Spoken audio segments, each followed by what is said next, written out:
coherence between your learning experience and the working experience? It's very interesting to think about my personal history. Because as you know, I was introduced to the English language as the 5th grader in the 1950s. And few people knew or know that at that time, the English language was already one of the most important subject for the schools. But not every primary elementary school could offer the English language courses. But I was in a very good elementary school, and then I started learning English when I was about 10. And at the same time, I certainly devoted lots of time to the study of the Chinese language, Chinese history, culture. I just wondering, what do you find most unforgettable or interesting in your professional life? And when we look back at those days in the 1980s, 1990s, even the early 2000s, you see, we experienced personally the taking off of the Chinese economy. When I was assigned to work in the World Bank in 1980, just after I finished my graduate programs, 1980, China was at that time just on the threshold of opening up. China was on the cusp of major reform. So looking back 40 years ago, few people, if any, could have expected today's China. And I was lucky, I was part of this whole process, doing my bit for my country. Now, I certainly, as the president of the AIIB, I work in the interest of all the members. Congratulations. Congratulations, not only on the new member, new friends, but also on the amazing job you have done for the past 40 years. As an individual, we all have our limitations. And we should understand, if we are given a platform to play our role, this platform is provided to us by our country, by our people. You cannot possibly do anything without having a platform. That's the first step. But secondly, when you are given the opportunity to play your role on the platform, you have to do your job well. For instance, when the Chinese leader initiated the creation of Asian Infrastructure Investment Bank, which was designed to provide financing for its member countries, particularly developing member countries, to catch up with developed countries through investment in infrastructure and other productive sectors. So step by step, we build up the confidence of the prospective members in this institution. It's interesting to note, this new bank would remain in the gene pool of the development banks. It's not a different animal. It's still a multilateral development bank. Was like the biggest challenges? I think I find it very hard to pick out the biggest challenge, but there are a couple of difficult things we need to address. There are some challenges. First of all, since China initiated this bank, and China is the biggest shareholder, accounting for 30% of the capital subscription and 26.06% of the voting power. How could we help all of the members and probably future members to have confidence in the high standard of this bank? This is the first time a developing country initiated the setting up of a bank and being big is the shareholder? This is the first challenge. And you cannot talk people into believing you. Credibility has to be earned. Trust has to be earned. So starting from day one, as a president, as the management team, we did our best to operate by the highest possible standards. And it's amazing to see that only 18 months after the bank was up and running, we got AAA rating by the major rating companies. Only 18 months. How could all the 3 rating companies give you AAA rating? By what? We did not have track record. We were just beginning to finance the infrastructure projects in member countries. It's purely because the rigorous implementation of the system we set up. So the rating companies will look at the system you set up, whether the governance structure, whether your policies, procedures, rules are in good shape. The second challenge is we have so many countries joining the bank. A lot of developing countries expected this bank to give them financing as soon as possible. But we have limited manpower. How could we meet their needs? Was it a good idea to quickly recruit people, 100, 200, 300, 500? No, that's not a very good idea, because you have to build up your institution step by step. So the difficult part is how to meet the expectations of these members who look forward to getting financing from your bank. The third challenge is how could we bring the developed countries and developing members together and focusing on the most important part.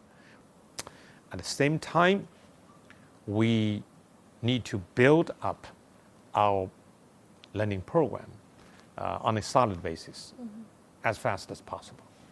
But I always believe corporate culture is the key to any success, the success of any institution. Because I remember you mentioned, at this early stage of the establishment of AIB, it is vital, important to have a very, very important, great corporate culture. And just now you already mentioned the good balance. And what else? I mean, I think corporate culture covers a whole range of aspects which are important for the healthy operation of any institution. First of all, a corporate should be inspiring to the staff, should encourage the staff, the employees, to work hard to the best of their ability to contribute to the institution. There are always some of these issues we need to take care of. As CEO, as the president of this institution, I think I should spend more time on building the corporate culture than on all the detailed technical issues. The managers at different levels can work them out. Just now, you mentioned that you provide a very good environment for young professionals. So you also once said that you invited young talents to join. And so what kind of young talent, what characteristics are more in line with international organizations, including AIB? Okay, there are a couple of considerations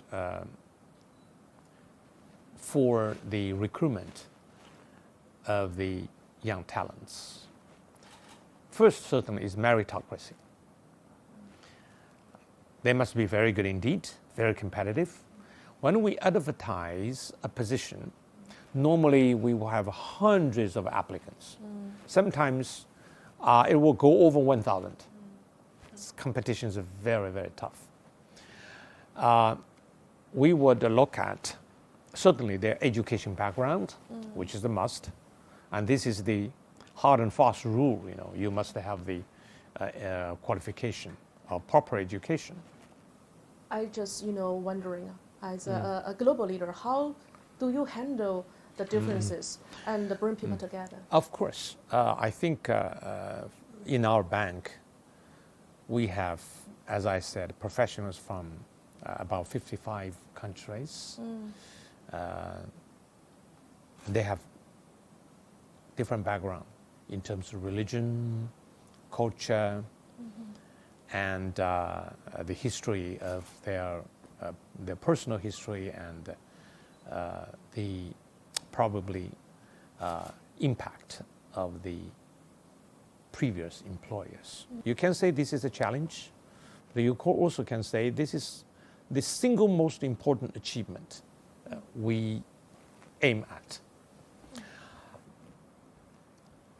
You have experience of working in the United Nations. What does that mean? We all work in the interest of the humanity as a whole, right? And to build up the well-being of the entire human society is the values of the Chinese leader. And I think we are exactly doing this.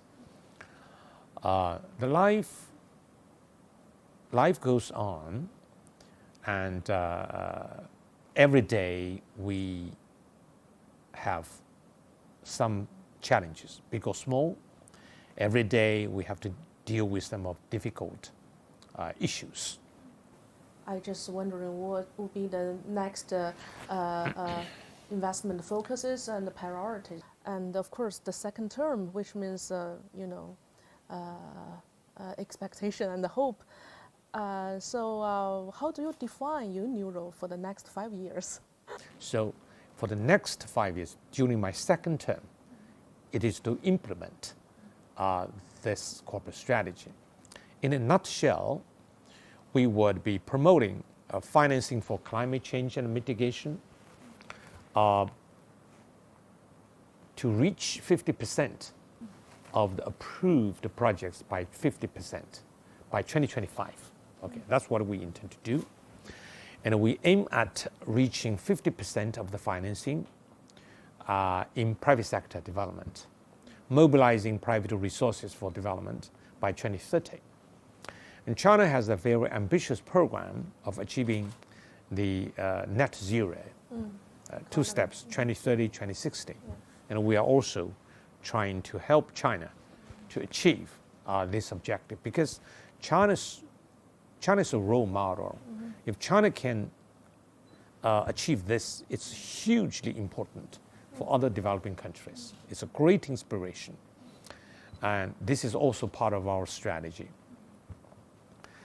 And we also would like to develop our programs, improving the health sector in our member countries. And this is what we are going to do. And so far, we focus very much on Asia, which is certainly the right approach. But as we move forward, we need to finance infrastructure projects in Africa, in Latin America. So we still have a lot to do to support non-regional members. We often say Asia cannot expect to sustain itself alone. Asia has to work with the other regions of this world. And this is also our mission. So we should not be complacent. There are lots of things we need to do. My idea is the first 5 years, no matter how successful it has been, does not guarantee what is to come. Okay, what's done is done. So we need to focus on what's to come. And one last question. And because this is also a very important question about Belt and Road Initiative. What's your points of views? on this initiative?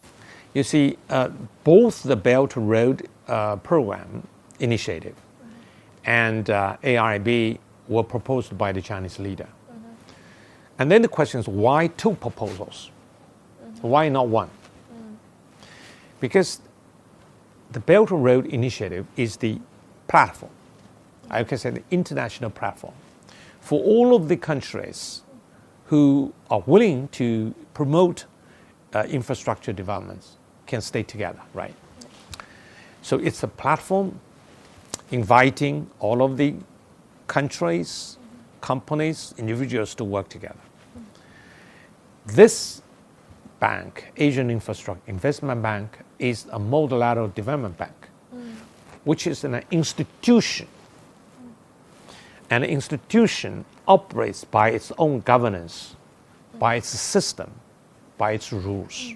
And an institution certainly has formal employees working together under a kind of, organizational structure. That's the difference.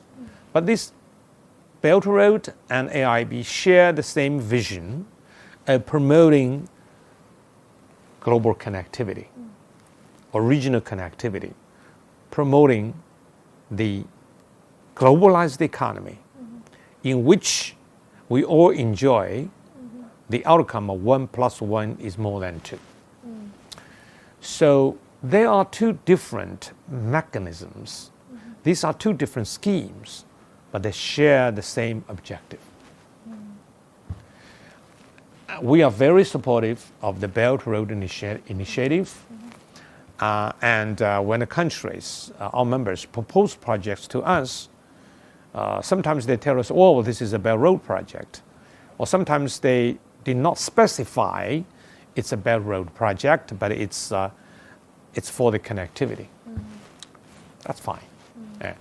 We want to ensure that all the Belt Roads projects proposed to us by the member countries will be completed by high standards. And it is our job to give credibility to the Belt and Road Initiative by doing a good job. Just now you already said that your favorite sentence in Chinese already? 生于忧患，死于安乐。 Yeah.